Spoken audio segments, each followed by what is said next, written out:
York's classic rock, Q1043. David Gilmour, welcome back to iHeartRadio Icons. It's a pleasure and an honor to have you with us. Thank you, Jim. Nice to speak to you again. You know, a little over a year ago, you released your fifth studio album, Luck and Strange. Uh, I hosted a special listening party in an auditorium when the album was released. You recorded an introduction for that. And the people who were there hearing that album for the first time didn't want to leave when it was over. They wanted us to play it over again for them because it was just that impressive a piece of work. And then after releasing that album, you hit the road for 21 shows spread across 4 cities, Rome, London, Los Angeles, and here in New York City. And now a year later, you're celebrating that tour with 2 special releases. The film, Live at the Circus Maximus Rome, which was released in theaters last month, and an incredible album, the Luck and Strange concerts that will be released tomorrow. So this is a new chapter for you. What can you tell us? What can you tell us about that? Gosh, well, what can I say? It's a new album, a year old now, but a tour that's also back a year or so now, that with a largely new team of people around me, my Polly, my partner, my lyricist, my everything really, advisor, producer, everything. And Charlie Andrew, the producer, new guy, with his fantastic engineer, Matt Glasby, and some new musicians. I mean, some old faces as well. We had Greg Fillinganes back on the tour, and Guy Pratt, of course. I was absolutely thrilled with the album. Still listen to it all the time, and still am impressed by myself occasionally. With that one, you sound too arrogant. No, it doesn't sound arrogant at all. I mean, I saw the film of the performance at Circus Maximus, and I saw it on a computer screen sitting at the desk in my apartment, and was absolutely blown away and wondering, oh, if this is so good on my computer screen, what is this going to be like for people who have the full theatrical experience? I mean, it was just incredible. And the talented musicians that you had joining you on the stage, they were extraordinarily impressive, Yeah, indeed they were. Are they at all ever, or were they at all ever intimidated by you? But I tell you what, less than any other one group of people I can remember, they were intimidated. They were clear and forceful about their views and everything else. And particularly Charlie Andrew, the producer, on the record, they proffered their views in a way that I'm not quite used to, and I'm very, very grateful for, because we people need someone to push back a little bit sometimes. David, in the film, I noticed that the focus was put from time to time on each of the individual musicians that were sharing the stage with you. Yeah. Be they the women who were on the stage as vocalists, or your keyboardist, your piano player, the drummer who seemed like so much more than a drummer, a percussionist, really, the very talented bassist, and your second guitar, who you called the new guy or the young guy. Yeah. They were all extraordinarily impressive. And the fact that in the film you were able to, or I was able to, see the participation of the different musicians while hearing the combined effect of their work as a unit, it really brought to mind the complexity of what it is that you do on the stage. By the time it hits your ears and your brain, it often sounds pretty simple. Like, yes, this is what it's supposed to sound like. But Yeah. when you see with your eyes the actual production of that sound, you realize how complex it is. I go for that in the studio. I'm adding and taking away, and it is a very, very long and complex process. And once it's set in stone, once the album's done and these guys come in and work on doing a live version, there's a lot of things to cover. And there's a lot of things and I get very fussy. There are little earworm moments within it all that I want to make sure. But these guys just they nailed all that stuff. The three new guys that were introduced to me by Charlie Andrew, my record producer, um, Rob Gentry on keyboards. He's a magician. And as you say, Adam Betts playing the drums, he's just he's couldn't be more solid and but at the same time as solid, sensitive to what's going on. And Ben Worsley, the guitar player and singer, he had never done anything as big as this before.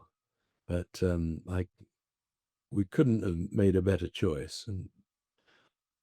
And the vocalists, the Webb sisters, who I saw many times with Leonard Cohen on his tours, and Louise Marshall, who has toured with me before, and she's And brilliant. another special one as well.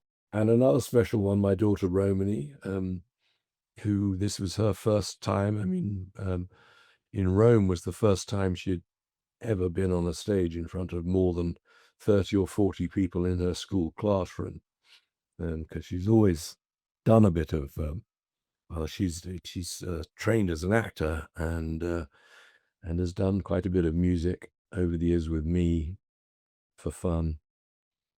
And she came to the rehearsals, and very quickly it became evident that she would be a huge asset if she did the whole tour. So we managed to persuade Well, her she was to just do that. fantastic, and she looked And right at those home on those stage.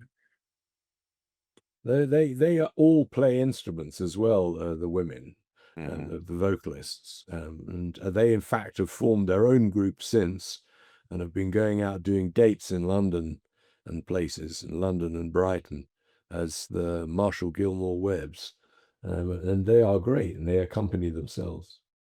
Well, David, you are obviously an accomplished, instrumentalist. Your daughter plays the harp. Do you understand the harp? I mean, I Uh, watch harpists play the harp, and I do not understand how they get all that sound. Yes. it's a hard one to imagine. It's the precision and confidence of getting all your 10 fingers to without being able to see, because you can't see both sides of it at the same time, Right. to just hit all those. No, I can't understand it at all. I'm amazed and impressed. So, you must be really proud. You have to be really proud.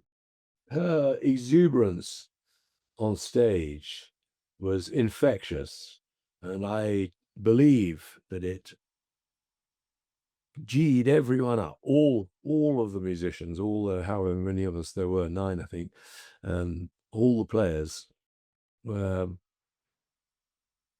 made more free and exuberant by her antics, you could say, but by the fun she was having, and by the off mic and the professionalism on mic. Well, prior to announcing the live album and film, you released a special live version of The Piper's Call, which Mm. was the first single off of Luck and Strange. And what made the digital only release really special was that it was a mashup of 5 different performances Yeah. from Brighton and London, England, Mm. and Rome and Los Angeles in New York. Yeah. Where did that idea come from? That's an imaginative take on putting out a God, recording of a song. no, I can't remember quite where it came from, but it's, nice for people to think, well, I was at that bit of that song. I can't remember quite how it came out, but But that's a good explanation. That But it's a people great who attended version. all of those shows, people who Yeah, attended all of those shows have a little piece of that recording. yeah, exactly. What could be nicer? It's a great version. It really sits together beautifully. Well, the new album, which comes out tomorrow, I mean, it's a 4 LP set, 2 CD set. There's an exclusive Amazon LP and CD sleeve. There's a super deluxe box set that has a 120-page hardcover book of Polly Sampson's tour photography. So besides writing and helping you compose and keeping your brain sane and being the love of your life, a photographer as well. She's a very, very good photographer. She started doing photography on tour um, with me in 2006 and took God knows how many photos on that tour, and has been honing her craft and ever since. And Yeah. And that she didn't want to just be sitting around, understandably on the sidelines doing all these things. So she took that up. She had already done photography before that, but she upped it a year or two for that tour and has been doing it like that ever since. So the Luck and Strange Concerts live album, live at the Circus Maximus, uh, that's tomorrow. The And that release. has the book has photographs from the rehearsals and then from the tour. But you've admittedly not been the most prolific artist when it comes to recording your own albums. I mean, Luck and Strange came 9 years after its predecessor, Yeah, Rattle That Lock from 2015, which came 9 years after the previous one I on an love the island number 9, obviously. in 2006. In between Rattle That Lock and Luck and Strange came COVID and the Von Trapped live streams, Yeah, which helped influence Luck and Strange, right? yeah, yeah, definitely. Well, how? That's, well, I mean, um, Holly's book, because her primary first um, artistic endeavor is a novelist, and she wrote a book called A Theatre for Dreamers, which is based on a Greek island called Hydra in 1960, with a cast of writers and artists, mostly not Greek, Australian, English, American, Canadian. The Canadian part being Leonard Cohen. Um, so when Polly's book was released, the week of its release was COVID. We were locked down. We were all sent home, weren't allowed out, weren't allowed to have people in. Um, and we had got various events lined up for Polly to do to promote the release of her book, and we couldn't do them because of the lockdown. So someone actually, Chris Salmon, who is one of our people, came up with the idea of doing it online, doing an online thing. It was something that had never had occurred to me. Um, so we set it up in a barn with just my Apple Mac computer and a microphone or two, and set it in record, and off we went. Um, and that was quite popular from the off, and I managed, because I didn't have an engineer, a sound engineer, or a cameraman, or anything, and trying to get that all going was not easy. But we improved the technology every week. We kept it going for months. And one of the things we did was start doing songs, which mostly connected to the book were Leonard Cohen songs, which I would do covers of. And then we expanded that a little bit later on. And of course, Romany came in and played harp and sang on those with us. And it And became that's what very obvious and evident that her voice and mine had an unusually lovely blend. So, and that's what introduced her voice, well, introduced her, yeah, to the greater world. yeah. And And then your daughter, she provided the lead vocals and harp on your cover of the 1999 song Between 2 Points. Yeah, lovely song by the Montgolfier brothers. Again, And Polly's idea to do that song, and oh, it was Polly's idea. get Okay. I was Romany to just sing. wondering whether Romany came to you or you went to her. Neither. Polly said we should do that song. It's so lovely. But we both love that song. We both imagined it had been a massive hit, and we don't quite know how we got to it back then. But both of us had it on playlists that we had always played. But then when we started asking our people, saying, did you love that song, Between 2 Points by the Montgolfier brothers? And they go, what song? What title? What band? And no one seemed to have ever heard of it previously. So Well, when you were planning this particular tour, you came up with a system for choosing which songs to play because you mm, have, such a large catalog. You have to include some and you have to leave others out. What was that system? um, the system was basically that Polly wrote it. Polly did the set list. She kept saying to me, "Have you done the set list yet?" And time was getting closer and closer, and I was very relaxed about it. And we had got a big list of songs, which included all of the songs from the new album, which we were hoping we could do. But you know, the idea of imposing all new material to people is a bit daunting. But we did it anyway in the end, and then doing quite a few of the songs that people are kind of expecting us to do and are longing to hear older songs. I didn't want to remove that from people. You know, my greatest pleasure is doing the new songs, doing new material, Right, but the audience does sticking with appreciate today. But but the the audience audience does appreciates, appreciate those Pink Floyd classics that yeah. So we had a list of all those things, and basically Polly put that list together. And yeah, Now, we've discussed this before, David, you play a very distinct style of music. I've yeah, had conversations with a lot of people about this. It doesn't matter whether it's an acoustic guitar or an electric guitar. It really only takes a couple of notes for you to play, and people know that it's you. They know that it's yeah, David Gilmour. You have a very distinctive sound that's all your own. When yeah, I was watching the film last month, I couldn't believe that that even carried over to the steel guitar.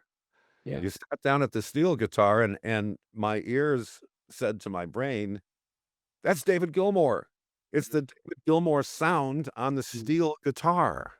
Yeah. Well, I can't confess to having any idea how that happens or how it happened, how I got to that. But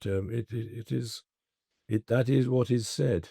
And I can even hear it myself that it is not quite what most other people do. No, there's Thank so God. Thank the good Lord. I mean, there are a lot of very, very talented guitarists in There are indeed but many. there are probably only a handful that you can identify just by the sound Yeah. of the instrument as they play it, and you're one of them. Sometimes you have to think for a minute or two and get to people, but of the ones that are immediate and recognizable, Mark Knopfler and Jeff Beck, to name but two, um, yeah, I'm very lucky that that's the way it has worked out. Now, I understand we won't have to wait another 9 years for the next album. That's what I've promised. Let's hope I can stick to it. Well, do you have material already that I you have have? a lot of quarter formed, half formed material, songs, tunes, melodies, compositions, whatever you want to call them these days. Mhm. I hesitate to call them songs until they've got words, but At the London premiere of the film Live at the Circus Maximus, Rome, you said you wanted as many people to see the film as possible. What was it like for you to watch the film? um, I thought it would be weirder than it actually was. I mean, the first 5 minutes, you're going, God, there I am, 50 feet high, Mhm. and it's a bit daunting. But the setting up of the beginning of the film with the scenes of Rome and those beautiful buildings and the little cat walking along That's and the cat from starting, your Strat. yeah, it's also my cat that I have at home called Sheldon. Mm. And and then the first 5 a.m. song's tune, on guitar, starting out of darkness and silence in all this thing, and begins of the setting up of the whole mood. So after that, yeah, I was in the space and immersed fully in the thing. There's an immersiveness to it that is strange and unusual. You told I got used to the idea very quickly, and I forgot that well, I was anywhere but in the audience. you told an interviewer recently that the idea of watching your own performance, concert performance, while sitting in the audience and seeing possibly an avatar of yourself or a holographic image or however it is that they would do it, like maybe at the Sphere, that you thought that would be an attractive possibility. Who knows? Who knows what the future will bring? I mean, as immersive experiences go, what this is, at an IMAX cinema with great sound and all the surround sound going on, it's pretty close. So I don't know quite how much closer one would get with avatars. So you gain something, you lose something. Well, in addition to the motion picture and its release last month, and its release on Blu-ray and DVD, and we also have tomorrow's release of the album.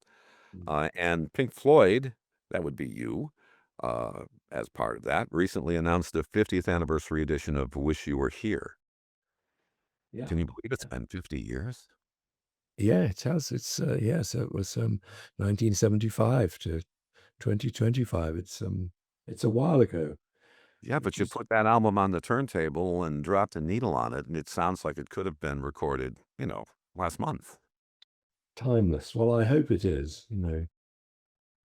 And we just, a couple of months ago, unfortunately lost the Burning Man from the Yeah. cup. Ronnie Rondell. Yeah. And Yeah. I hope he knew the album with its original cover artwork was being re-released Yeah. I'm not sure if he did or not, to be honest. before he left us. Now, you've had the good fortune to play alongside some great musicians, from your band, Pink Floyd, to Pete Townsend, Paul McCartney. You had David Crosby and Graham Nash singing harmony vocals with you. And you recently said that the band on this Luck and Strange tour, they were the best you've ever played with. Did you tell them that? I think they've heard that. I think I made that pretty clear myself. I mean, I don't know if I stood them all in front of me. I should have done, I guess, and said, "You are the best band I've ever played with." I mean, you can't count, you know, playing things with a legend like McCartney or, Pete Townsend, or having the lovely Crosby and Nash on stage with you and Bowie. These are moments that are just wonderful and unforgettable, but not the same quite as having a band of guys who are doing, living and breathing your stuff and supporting you, carrying that weight every night over a tour. Okay, and since we have to wrap up in just a moment, anything else that we need to? Yeah, this one here, please. Oh, okay. When it came to doing Pink Floyd songs, you were more open to doing ones from the 60s, 80s, and 90s as opposed to those from the 70s. Why was that? On this tour, I did some from the 70s, some from the 80s, some from the 90s. Yes, you I think did I include a covered. few. You did include a few from the 70s. We're just wondering what I didn't changed. do any from the 60s this time. I did last time. I did Astronomy Domine from the 60s, 10 years ago. But this time there was track from Dark Side, track from Wish You Were Here, a track from The Wall, all three from the 70s, and a track from the 80s in A Great Day for Freedom, track from the 90s, at least one, High Hopes, and Marooned, in fact, two. So And this covered and each decade. and the concert film, which was released last month, if you haven't seen it yet, you really should. The concert film really focuses on the concert performance. It's beautifully produced. You've got the big round screen there in the back. You've got some great stage graphics and effects, but this isn't some, big, even though it's at the Circus Maximus, this isn't a circus taking place on stage. It's a musical performance and one that is extraordinary. And David Gilmour, congratulations on the release of the album tomorrow and the release of the film. And it is always a pleasure to have you with us here on iHeartRadio Icons. It's mutual, Jim. Thanks very much. New York's classic rock, Q1043.